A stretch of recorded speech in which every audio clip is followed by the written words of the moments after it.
नमस्कार, मैं डॉक्टर विजय शुक्ल। भारत की सियासत में पद की कोई गरिमा है या उसको चुनावी हथियार के रूप में अक्सर प्रयोग करने की एक नई पद्धति बन गई। चाहे वो जगदीप धनखड़ से द्रौपदी मुर्मू तक की राजनीतिक यात्रा में आए हुए वो पल हैं, जो साफ साफ बता रहे हैं कि आखिर पद की गरिमा के नाम पर कैसे इसको पॉलिटिकल वेपन बनाने का काम किया गया है। भारतीय लोकतंत्र की सबसे बड़ी ताकत यह मानी जाती रही है कि यहाँ संवैधानिक संस्थाएं राजनीति के शोर से ऊपर खड़ी रहती हैं। राष्ट्रपति, उपराष्ट्रपति, राज्यपाल, ये पद किसी दल के नहीं बल्कि संविधान के प्रतिनिधि माने जाते हैं। लेकिन पिछले कुछ वर्षों में एक नई प्रवृत्ति दिखाई देने लगी है, जिसमें इन पदों को भी राजनीतिक संघर्ष और चुनावी रणनीति के केंद्र में लाया जा रहा है। पश्चिम बंगाल में राष्ट्रपति द्रौपदी मुर्मू के दौरे को लेकर पैदा हुआ ताजा विवाद इस पूरी प्रक्रिया की नवीनतम कड़ी बन गया है। दरअसल इस कहानी की शुरुआत उस समय मानी जा रही है जब पश्चिम बंगाल की राजनीति में भाजपा ने आक्रामक विस्तार की रणनीति अपनाई। उसी दौर में राज्यपाल के रूप में जगदीप धनखड़ का नाम अचानक राष्ट्रीय राजनीति के केंद्र में आ गया था। धनखड़ 2019 में पश्चिम बंगाल के राज्यपाल बनाए गए। सामान्यतः राज्यपाल का पद भी राष्ट्रपति की तरह संवैधानिक और तटस्थ माना जाता है, लेकिन बंगाल में धनखड़ का कार्यकाल लगातार राजनीतिक टकराव से भरा रहा। मुख्यमंत्री ममता बनर्जी और राज्यपाल के बीच लगभग हर प्रशासनिक मुद्दे पर खुला विवाद होता रहा।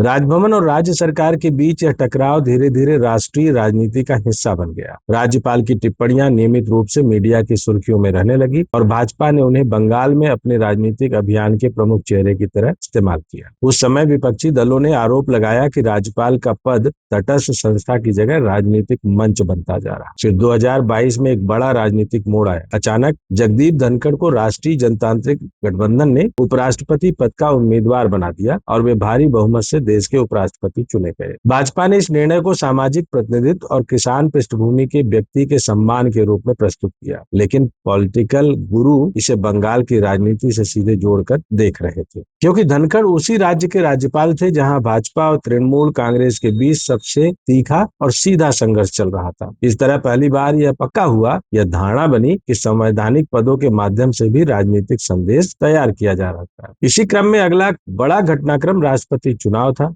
2022 में भाजपा ने राष्ट्रपति पद के लिए द्रौपदी मुर्मू को उम्मीदवार बनाया। मुर्मू देश की पहली आदिवासी महिला राष्ट्रपति बनी और भाजपा ने इसे ऐतिहासिक सामाजिक न्याय का कदम बताया। राष्ट्रपति चुनाव के दौरान भाजपा ने लगातार यह संदेश दिया कि आदिवासी समाज को पहली बार देश के सर्वोच्च पद तक पहुंचाया गया है। यह सिर्फ संवैधानिक चुनाव नहीं बल्कि एक बड़े राजनीतिक और सामाजिक प्रतीक के रूप में प्रस्तुत किया गया, या यूं कहें कि जनता की अदालत में वोट के बदले इसको परोसा गया। इसके बाद कई राजनीतिक कार्यक्रमों और चुनावी अभियानों में राष्ट्रपति मुर्मू के चयन को भाजपा ने अपनी उपलब्धि के रूप में रेखांकित किया। आलोचकों का कहना था कि राष्ट्रपति के चुनाव को जिस तरह राजनीतिक प्रचार का हिस्सा बनाया गया वह पहले की परंपरा से बिल्कुल अलग। समय के साथ यह रणनीति और साफ दिखाई देने लगी। कई राज्यों के चुनावों में भाजपा नेताओं ने यह तर्क दिया कि विपक्ष ने आदिवासी महिला राष्ट्रपति का समर्थन नहीं किया। इस तरह राष्ट्रपति का पद भी राजनीतिक बहस का हिस्सा बनता गया। अब इसी क्रोनोलॉजी में पश्चिम बंगाल की यह ताजा घटना बिल्कुल साफ साफ सामने स्पष्ट रूप से आपके बीच में है। राष्ट्रपति द्रौपदी मुर्मू हाल ही में पश्चिम बंगाल के दौरे पर गई। उन्हें संथाल आदिवासी समाज के एक सांस्कृतिक कार्यक्रम में शामिल होना था। कार्यक्रम स्थल को आखिरी समय में बदल दिया गया और भीड़ अपेक्षा से कम रही। मुख्यमंत्री ममता बनर्जी और राज्य सरकार के कई वरिष्ठ अधिकारी कार्यक्रम में मौजूद नहीं थे। बाद में यह खबर आई कि राष्ट्रपति ने स्वयं भी कार्यक्रम की व्यवस्था और स्थल परिवर्तन पर असंतोष व्यक्त किया। इसके तुरंत बाद केंद्र सरकार सक्रिय हो गई और गृह मंत्रालय ने पश्चिम बंगाल सरकार से ब्लू बुक के प्रोटोकॉल नियमों के उल्लंघन पर जवाब तलब कर दिया। यहाँ तक मामला प्रशासनिक जिम्मेदारी का था, लेकिन अगले ही दिन दिल्ली में अंतर्राष्ट्रीय महिला दिवस के अवसर पर आयोजित एक सरकारी कार्यक्रम ने इस विवाद को नई दिशा दे दी। दिल्ली में 33,500 करोड़ रुपए की विकास परियोजनाओं के उद्घाटन के दौरान प्रधानमंत्री नरेंद्र मोदी ने पश्चिम बंगाल सरकार पर तीखा हमला किया। उन्होंने कहा कि राष्ट्रपति द्रौपदी मुर्मू का घोर अपमान हुआ है और यह संविधान का अपमान है। दिल्ली मेट्रो के उद्घाटन जैसे विकास कार्यक्रम के मंच से राष्ट्रपति के अपमान का मुद्दा उठाना स्वाभाविक रूप से राजनीतिक बहस का विषय बन गया। भाजपा ने इसे राष्ट्रपति और आदिवासी समाज के सम्मान का प्रश्न बताया, जबकि तृणमूल कांग्रेस ने आरोप लगाया कि यह चुनावी माहौल बनाने की कोशिश है।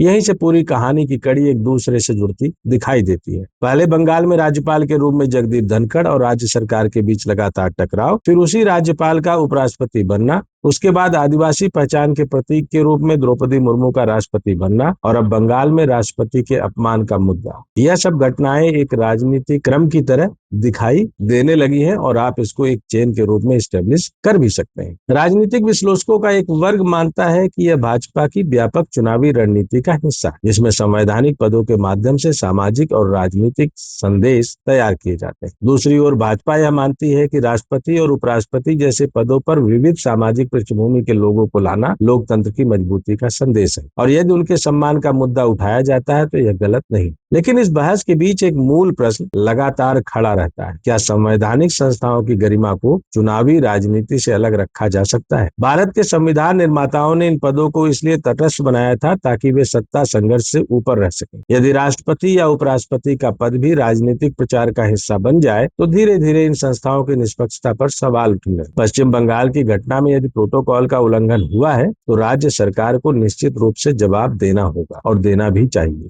लेकिन उतना ही महत्वपूर्ण यह भी है कि राष्ट्रपति के नाम पर राजनीतिक माहौल बनाना एक खतरनाक परंपरा की शुरुआत हो सकती है और यह पश्चिम बंगाल के प्रोटोकॉल के उल्लंघन के बाद हुए अपमान से ज्यादा उनके अपमान का ढिढोरा पीटकर उनको अपमानित करने जैसा हो सकता है, क्योंकि राष्ट्रपति किसी एक दल की उपलब्धि नहीं बल्कि पूरे राष्ट्र की संस्था होते हैं और हम सब के लिए हमारे मुखिया और प्रथम नागरिक। आज भारतीय राजनीति जिस मोड़ पर खड़ी है वहां यह सवाल पहले से अधिक महत्वपूर्ण हो गया है कि क्या लोकतंत्र की संस्थाओं को राजनीतिक हथियार बनाया जाएगा या उनकी गरिमा को सबसे ऊपर रखा जाएगा। जगदीप धनखड़ से लेकर द्रौपदी मुर्मू तक की यह पूरी कहानी दरअसल इसी बड़े सवाल की कहानी है और शायद आने वाले वर्षों में भारतीय राजनीति को इसका जवाब देना ही होगा कि संवैधानिक पदों की प्रतिष्ठा बड़ी है या चुनावी रणनीति की। अगर आपको लगता है कि राष्ट्रपति के इस प्रोटोकॉल उल्लंघन का मामला उठाकर भाजपा चुनाव का पूरा माहौल बना रही है तो अपनी राय जरूर रखें। प्रधानमंत्री चूंकि भारत के चुने हुए प्रधानमंत्री हैं तो क्या किसी